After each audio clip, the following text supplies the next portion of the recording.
Iron Maiden had hit their stride, and were now fast becoming a worldwide phenomenon in the music scene. Riding high off the momentum they had gained after The Number of the Beast, and the corresponding Beast on the Road tour in support of it, the band was enjoying a much stronger presence in an increasing number of countries around the world. Yet another hurdle came their way right at the end of said tour, however, when Clive Burr announced to the band that he could no longer handle the extensive touring schedule the band was practicing. He finished the tour, but after the last gig, departed, leaving a vacant spot yet again that Steve Harris and company had to fill quickly to avoid losing too much momentum. In came Nicko McBrain, who had actually become good friends with the band after his former band Trust had played a few shows for Iron Maiden.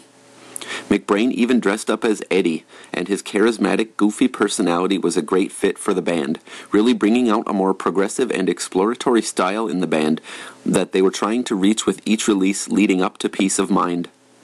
Once McBrain was officially in the band, it wasn't long before they headed to Compass Point Studios in the Bahamas, the location for which they would record 3 more albums afterwards, including the 2 succeeding releases, Power Slave and Somewhere in Time. Again, they wasted minimal time after completing the previous tour before starting recording. However, being in the tropical setting, needless to say, they had some fun before getting down to business. All told, they spent nearly 3 months in the Bahamas before the album was completed in March of 1983, being released a couple of months later in May. Peace of Mind spawned 2 of the band's most popular tracks, Flight of Icarus and The Trooper, the latter being played at nearly every show even to this day. It also became one of their most successful albums to date, peaking at number 14 on the Billboard charts and also garnering platinum status in both the United States and the UK. And now we shall glimpse what made this album such a favorite among Maiden fans around the world, 1983's Peace of Mind.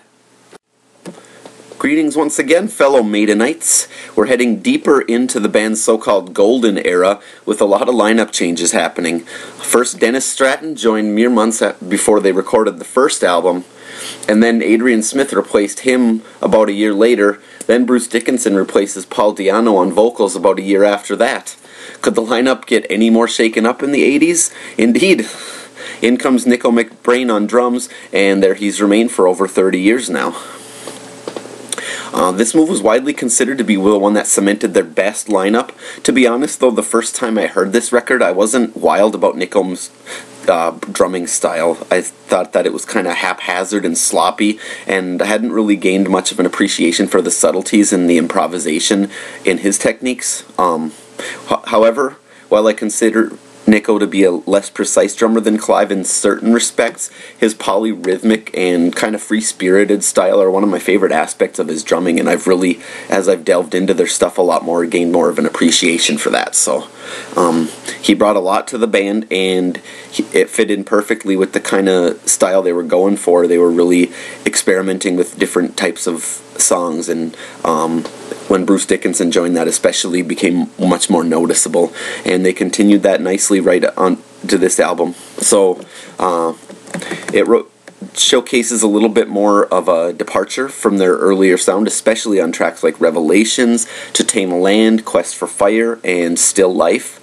Dave Murray and Adrian Smith really continued to hone their chemistry with the dueling solos, the guitar harmonies, different textures and ambience with the different layering of guitar tracks, and Steve Harris got a lot more adventurous on bass, especially To Tame a Land. That's one of the more strong points for bass on this album.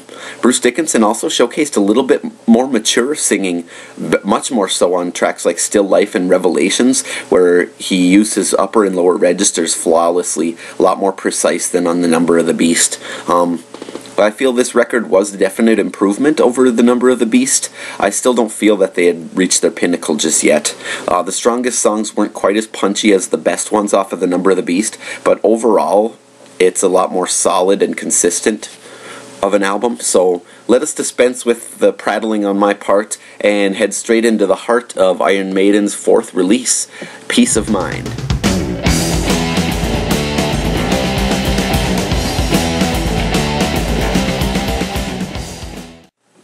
Okay, Where Eagles Dare opens up with a badass drum fill and leads into the main riff, which conveys really well the snowy Alps during wartime and during a blizzard. Guitar harmony during the bridge is very tight and solidifies further the chemistry between Adrian and Dave.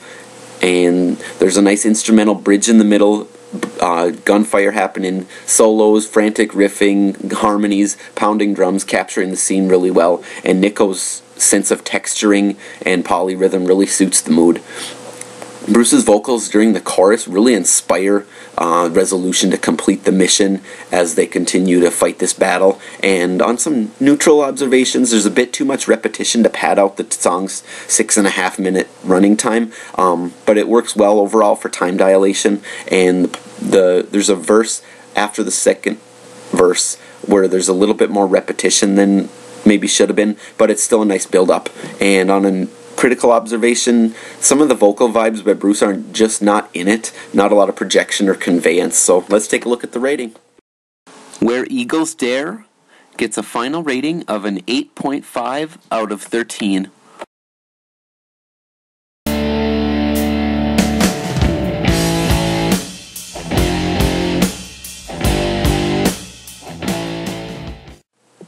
Alright, Revelations got an epic opening that has the I'm Gonna Tell You a Story vibe, really pulls you in. Segue into the second half of the first verse, it's just a great passage. Love the harmony of the guitars layered with the clean guitars, just works really well.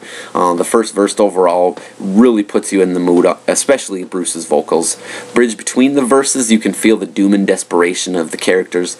Second verse, both halves of it, really soulful and saddening. The first half, the lyrics and overall vibes are the highlights. The second half, really feel the desperation, regret, and helplessness of the character. And the instrumental bridge got some great solos, riffing, and instrumentation overall, just great. Harmonies on the guitar building up nicely to Armageddon, as it were. Final verse to end the song, really inspiring with the faith and optimism, hope, solidarity, contentment of the characters. Ends on a great note. On a neutral or critical observation, just a tad repetitious in some parts and lacking a bit of punchiness, but overall it's great. So let's take a peek. Revelations gets an 11.3 out of 13.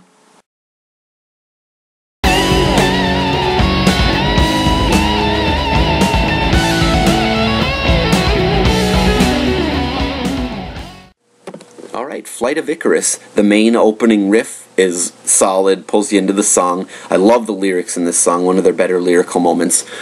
And the drumming by Nicko is simple, but it's concise and it really works well to carry the rhythms of the song.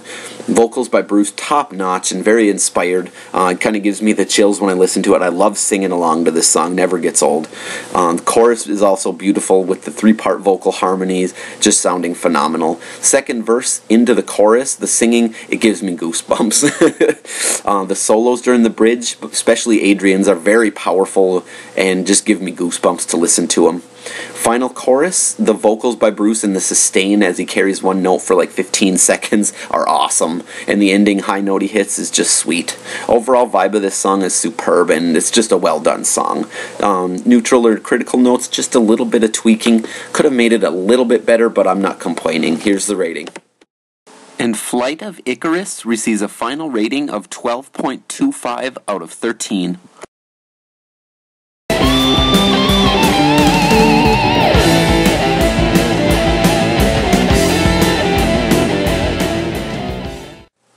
Okay, Die With Your Boots On's got a killer opening guitar harmony riff with kick-ass segue into the pre-verse. Awesome drumming by Nicko. The lyrics do a really good job of working me up about the doom mongers and warlords of the world. I can feel really intense emotions whenever I read the lyrics and listen to the song. The pre-chorus vocal chants sound pretty cool, and there's a set of solos after the second chorus build up the turmoil and confusion, especially the second half with the guitar harmonies coming in. You can really feel that. And the post-bridge vocals are pretty crisp and solid by Bruce overall, and the second set of solos have kind of a give 'em hell vibe to them. Critical notes, the chorus is pretty weak, uninspired and kind of repetitive, not really all that great, and it's overall a half-hearted song and it feels a bit flat, just not very deep, so here's the rating. and Die With Your Boots On receives an 8.25 out of 13.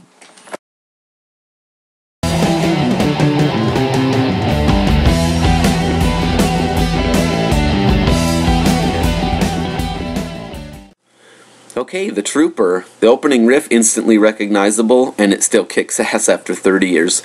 Pre-verse guitar harmony into the verse, really cool, and the bass and drum combo really sets the stage for a horseback battle, that galloping feel to it. The lyrics tell a good story, also doing an excellent job of setting the stage for the song and putting you into that battle scene. You can visualize it in your mind's eye really well. Bruce's vocals are very well done in this song, especially the harmonies during the chorus, and the drums carry the beat well throughout the song. Excellent fills by Nicko. Guitar solos are shredding, sound great with the tone, just awesome. On some neutral or critical notes, there's just a little bit too much of the pre-verse intro riff, and it just repeats a little too much. And the chorus, while the harmonies on vocals do a fairly decent job, they lack a little bit of something, and perhaps could have had some lyrics added into that to give it a little bit more depth. But anyway, here's the rating. The Trooper gets 10.36 out of 13.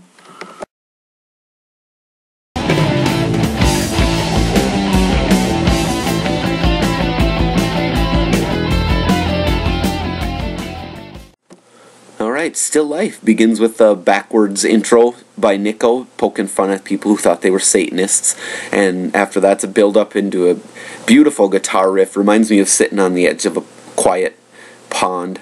The intro to the first verse, the guitar's awesome and builds up into a heavy riff for the main verse body after a kick-ass drum fill by Nicko to segue into that. Ton of punch on that. Vocals by Bruce, top notch, and really put you in the character's mind and go through the moods that he's going through. And as the song progresses, you really get pulled into the story of this guy. I love it. The instrumentation during the verses is really strong, and the pacing is very good. Vocal harmony during the chorus is also really good, very well done, and really conveys the turmoil of the character. The instrumental passage got some great guitar harmonies, and it's overall really solid. And the third verse has some great staggered tempo drumming by Nicko, really cool. Neutral note, solos do feel a little bit forced, just a touch under their usual caliber, not quite all there. And on a critical note, some of the esoteric vibes of the song just aren't projected as full power as they could have been. So let's take a look at the rating. Still Life's final rating is 11.91 out of 13.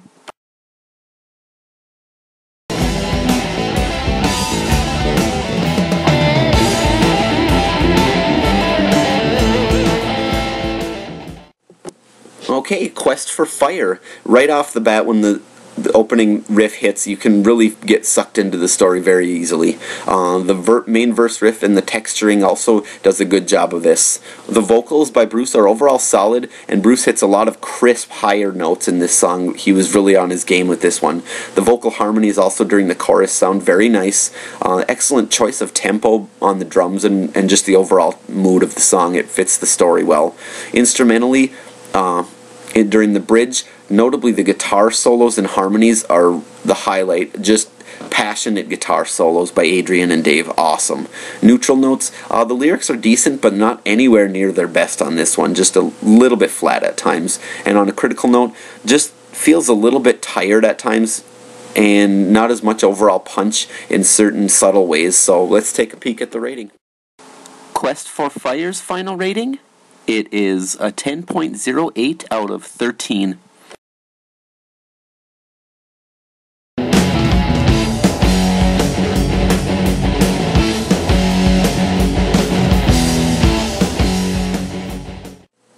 Okay, Sun and Steel. It starts off strong with a nice heavy riff that carries well for the pre-verse, and the verse riff itself has some great energy, good tempo, really fast. The vocals are pretty strong and have a really good feel by Bruce on this one. Pretty decent story told through the lyrics, and the drumming is excellent. Fills are phenomenal, lots of energy, and all the drum riffs heading into the choruses are really well done. The chorus vocal harmony is awesome and just really puts you there. A neutral note, the instrumental bridge, the guitar harmony is solid, but the solo is very brief and just doesn't have a lot of soul to it.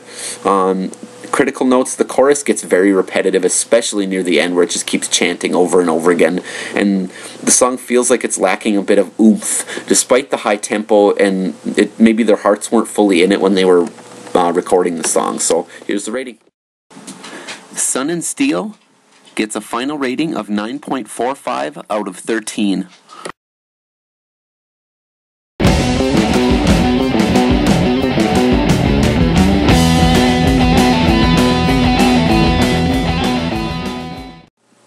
Alright, To Tame a Land. The intro really puts you into the world of Dune with a majestic vibes, got an old power kind of feel to it. The verse riffs themselves are super heavy. Love all the background sound effects they use to establish the mood of this desert world. Strong vocal performance by Bruce overall, especially headed into the middle of the song. He really does a good job. There's a really nice establishment of the struggle between House Atreides and House Harkonnen, and told really well, conveyed through the verse riffs. There's a nice post-verse bass line taking the lead riff, and also a great bass line after the second verse. The drums by Nicko kind of gave me the vibe of, oh, here comes Paul to save everybody. There's a bass line after he sings the lyrics Messiah Supreme, and it's just awesome. Second movement after that's really solid, and I love the bass and guitar pacing. The solos are pretty damn good in this song too. That middle instrumental bridge is really awesome. And the conclusion of the song, it brings in the opening riff again, at least a little bit of closure put on the story. On some neutral notes, or negative notes, I guess, they're kind of combined for this song. The lyrics are pretty good, but not consistently decent throughout the entire song. There were some weak parts that it didn't feel completely inspired. It's a good thing that the instrumental parts of the song really carried a lot of that to kind of cover up the lyrics being a little bit weaker. The last half of the second movement, the instrumental passage, are pretty solid, but some passages tend to carry on a little too long, too much repetition, which happens with Iron Maiden from time to time. The third movement of the instrumental passage has a really good guitar harmony that sets the stage nicely to paint the picture of Dune's salvation, but at the same time it starts to carry on a little bit too much near the end before the very concluding riffs of the song. So here's the rating. To Tame a Land receives a 10.79 out of 13. And there you have a track-by-track analysis of 1983's Peace of Mind, Iron Maiden's fourth studio album. And now we're going to take a peek at its comprehensive rating out of 13 points, and also its ranking out of the 15 studio albums. So I present it to you. Alright, so in conclusion, Peace of Mind receives a 10.32 out of 13 average rating, ranking it 7th out of 15 albums. Okay, so another great album by Iron Maiden, a slight improvement on the average from The Number of the Beast, which you would hope for a band to keep building and building, but I guess there is a time where you're not going to put out as solid of a record. In any case, I'll be coming back at you in about 2 weeks with 1984's Power Slave, which further cemented their status on the worldwide scale, and they went on a year-long tour in support of that one. So, again, feel free to comment, leave me some suggestions and some feedback, positive or negative. I will try to improve the format as I go, but this formula has been working with me well so far, and I appreciate you guys that do take the time to watch these videos. I know they're a little bit long, so take it easy, and I will see you with Power Slave in 2 weeks.